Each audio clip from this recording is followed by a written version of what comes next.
Sa pag-ibig at relasyon, ang Libras ay ilan sa mga pinakamatamis at pinakamapagmahal na zodiac sign. Ikaw ay may lubos na may kamalayan kung paano ituring ang iyong kasosyo at gawin silang pakiramdam na espesyal. Ikaw ay sinasabing tunay na romantiko na gustong maging romantiko at gumastos na mapagmahal na oras sa iyong partner. Iniisip mo ang mga pangangailangan ng iyong mga kasosyo at palaging subukan upang lumikha ng isang mainit-init at aesthetic na kapaligiran sa paligid nila. Napaka-loyal mo kapag in love ka at kahit ang ideya ng pangangalunya ay kinasusuklaman ka. Minsan ay i-intelektualisa mo ang iyong damdamin at nahihirapan kang ipahayag ang iyong damdamin sa taong mahal mo. Ngunit sa parehong oras, mayroon kang malinaw na mga saloobin tungkol sa iyong emosyon. Pinahalagahan mo ang espasyo at inaasahan ng iyong kasosyo at karaniwang sinusubukan mong gawing gumana ang iyong relasyon sa pamamagitan ng pagpunta sa anumang lawak. Ang Libra 2025 Love Horoscope ay nagbabadya ng isang paglalakbay na puno ng iba't ibang mga karanasan. Mula sa mga nakakaanting na sandali hanggang sa mga hamon na nagbibigay inspirasyon sa paglago. Tanggapin ang mga mataas at lows na may optimismo. Alam na ang bawat hakbang ay lumilikha ng isang mas maliwanag na hinaharap sa hinaharap. Paano naman ang love life ng mga Libra sa 2025? Tulad ng bawat Libra Love Horoscope 2025, maaaring magkaroon ng paminsan-minsang mga paghihirap sa pakiramdam na ligtas. Sa kabila ng kawalan ng katiyakan, ang mga hamong ito ay maaaring magpalakas sa inyong mga relasyon. Manatiling optimistiko dahil ang pag-navigate sa mga issue ay maaaring palakasin ang mga buno at humantong sa mas malaking pag-unawa at pagiging malapit sa iyong kasosyo. Sa 2025, maaaring maharap sa ilang hamon ng iyong love life, lalo na sa first half.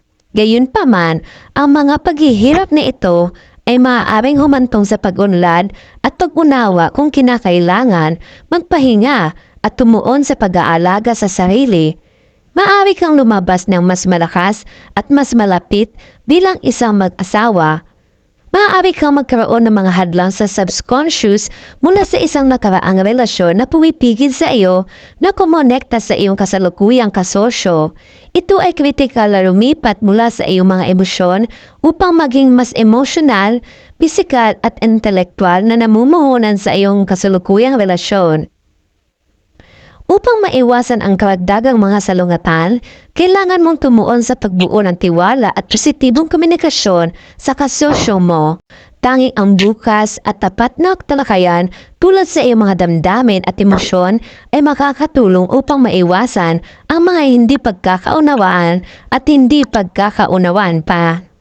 Subukan ang mga bagong aktibidad ng magkasama upang masigla ang inyong relasyon, makibahagi sa mga fun date o adventure activities, gumawa ng mga plano para sa mga romantikong getaways upang mapanatili ang spark sa relasyon. Ang Libra Love Life 2025 Horoscope ay nagpapahiwatig na ang mga emotional na salungatan ay maaaring sumama sa bonding at pagpapahalagahan ng iyong relasyon sa ikalawang kalahati ng taon.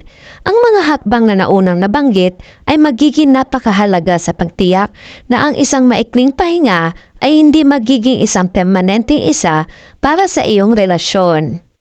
Subukang maunawaan ang mahalagang bahagi ng inyong relasyon at gumawa ng anumang kinakailangang mga pagsasaayos o kompromiso. Gumawa ng mga pagsisikap upang maging masuporta sa paglago at pisikal na espasyo ng iyong kasosyo at huwag payagan ang suffocation na maging mas matindi sa relasyon. Ano ang magiging resulta sa buhay may asawa na mga katutubo ng Libra sa 2025? Para sa mga may asawa na mga katutubo ng Libra, Ang taong 2025 ay maaaring hindi magsimula ng maayos. Maaaring magkaroon ng mga paghihirap na kumonekta sa iyong asawa sa emosyonal, pisikal at intelektual. Gayunpaman, magkakaroon ng katatagan at pareho kayong makikilala na may mga isyu na dapat tugunan. Kahit maliit na talakayan, ang maaaring maging mga argumento na humahantong sa negativity para sa buong araw. Pero ang Libra Compatibility 2025 ay nagbabadya na sa iyong pagsisikap, maibabalik mo ang romansa sa pagsasama. Manatiling positibo at iwasang makaapekto sa inyong pagsasama ang maikling panahong ito ng taon. Mag-ingat na huwag magsalita ng negatibo sa iyong partner o gumamit ng abusadong pananalita. Mula Marso, magsisimulang gumanda ang mga bagay-bagay. Sa transit ng Jupiter sa Mayo, ang lahat ay magsisimulang mahulog ng magkasama. Ang pamamahalan, bonding at pag-unawa ay mananumbalik ng iyong pagsasama. Baka matawa ka pa sa kamakailang yugto na lumipas at kung paano kayo nagtatalo noon dahil sa mga walang kabuluhang bagay. Ang transit ng Jupiter ay magiging pinaka-pakinapakinabang para sa lahat ng mga may asawa na mga kapatubo ng Libra. Makakaasa ka ng closeness at intimacy sa iyong asawa. Ang mga maikling biyahe ay maaaring planuhin upang muling mabuhay ang relasyon. Subukan na huwag maging matigas ang ulo at gumawa ng mga kinakailangang pagbabago sa iyong buhay upang mapabuti ang pagiging tugma sa iyong asawa. Paano na ang magiging love life ng mga single Libra sa 2025?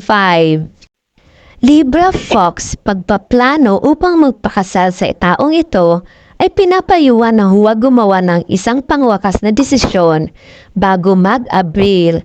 Pagkatapos ng Abril, magagawa mo mag-isip ng mas malinaw at mas mahusay na maunawaan ang tao ayon sa Libra 2025 Love Horoscope. Ang buong taon ay mukhang paborable para sa kasal maliban sa unang 3 buwan. Maaari mong matugunan ang iyong potensyal na kasurso ng taong ito at inirekomenda na dumalo ka sa mas maraming mga kaganapan sa lipunan dahil mas malamang na makikilala mo ang iyong magiging kasurso doon. Kung ikaw ay single, ang mga online dating platform ay makakatulong sa iyo na kumonekta sa iyong mga potensyal na kasosyo. Sa kabuuan, tila ito ay isang mahusay na taon para sa pagpapakita ng mga bagong tao at pakikisalamuha sa kanila. Hindi mo alam kung kailan ang mga bagay ay nasa tamang lugar at isang maliit na petsa ay maaaring maging isang seryoso o nakatuon na relasyon. Lucky period sa 2025, ano ang dapat mong malaman? Ayon sa Libra 2025 Astrology, kung ikaw ay kasal, ang Oktubre at Nobyembre ay magiging pinakamapayapang buwan na may bukas na komunikasyon at pag-unawa sa isa't isa. Para sa mga kaputubong Libra sa isang romantikong relasyon, ang Pebrero at Marso ay magiging pinakaromantikong buwan. Para sa mga bachelors at single, Mayo at Hunyo ay ang pinakamahusay na buwan upang matugunan ang iyong potensyal na kasosyo. Astrological remedyo para sa buhay pag-ibig ng Libra. Simulan ang pagsasanay ng pagmumuni-muni, partikular na sina Anulum Velum at Brahmari Perennium. Araw-araw sa umaga, panatilihin ang isang halaman ng lavender sa iyong silid-tulugan upang itaguyod ang kapayapaan at banding sa inyong relasyon. Subukan ang pagpunta out sa mga petsa o hapunan sa full moon gabi upang mapalakas ang pang-akit sa iyong relasyon o buhay mag-asawa.